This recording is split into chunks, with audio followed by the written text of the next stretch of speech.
Assalamualaikum warahmatullahi wabarakatuh. Perkenalkan, nama saya Rafael Ferdiansa dengan NIM 21010091 dari kelas TPC. Di sini saya akan menjelaskan tentang tugas checkboard yang kedua. Langsung saja ke soalnya. Di sini ada definisi caching.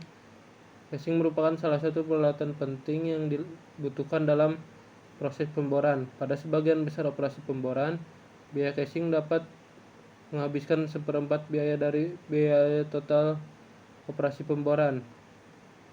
Nah, caching juga memberikan fungsi perlindungan terhadap lubang pemboran serta meminimalisir kerusakan lingkungan bawah tanah yang diakibatkan proses pengeboran.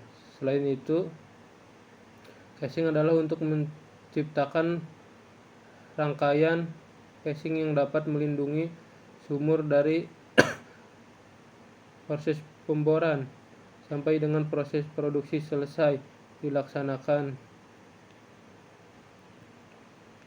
Dan yang kedua, jenis caching.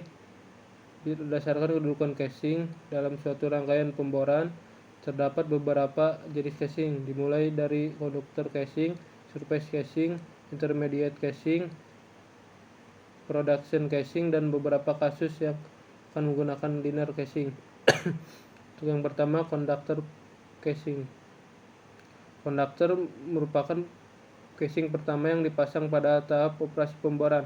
Caching ini dipasang pada bagian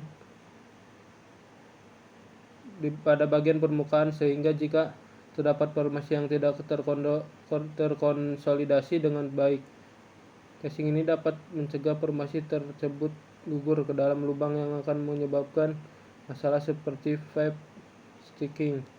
Yang kedua, surface caching. Caching ini merupakan bagian awal di mana sering terjadi masalah pemboran.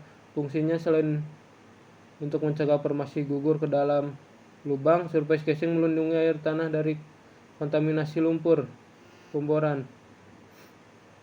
Untuk yang selanjutnya ada intermediate caching. Intermediate caching disebut juga dengan protective caching karena berfungsi untuk melindungi sumur dari formasi yang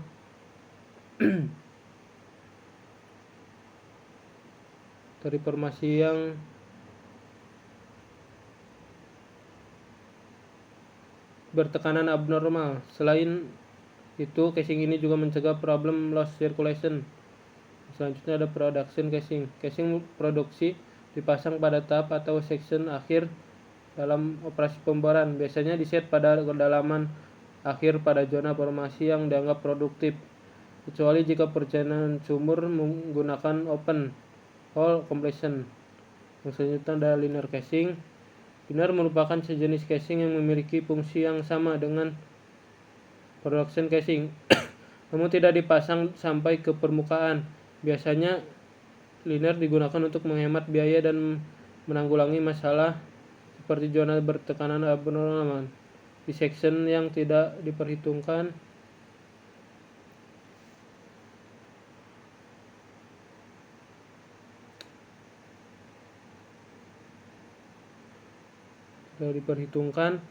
Linear biasanya digantung pada intermediate caching dengan panjang sekitar 300 feet sampai 500 feet di atas caching so intermediate.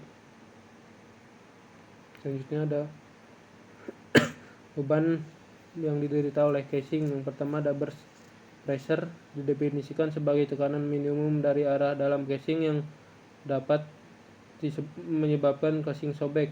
Yang kedua ada collapse pressure, adalah tekanan yang minimum yang dikenakan pada caching yang berasal dari arah luar caching sehingga menyebabkan caching tersebut rusak atau mengalami deformasi. Selanjutnya ada tension load, adalah beban yang ditimbulkan oleh berat rangkaian caching. Setiap sambungan caching harus menanggungkan berat rangkaian caching yang tergantung di bawahnya. Selanjutnya ada jenis-jenis sambungan caching. Pertama ada round thread and coupling. Round thread and coupling mempunyai bentuk ulir seperti V dan mempunyai 8-10 butir per inch. Tipe sambungan ini ada dua macam, yaitu long thread and coupling dan short thread and coupling. Yang selanjutnya ada buttress, thread, and coupling.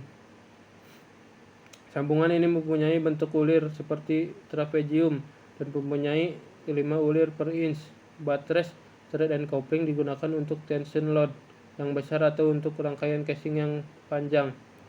Selanjutnya ada extreme line casing, telah dirancang dan diuji untuk memenuhi kebutuhan beban sumur kritis. Cukup sekian penjelasan tugas cekbor 2 dari saya, kurang lebihnya mohon maaf. Wassalamualaikum warahmatullahi wabarakatuh.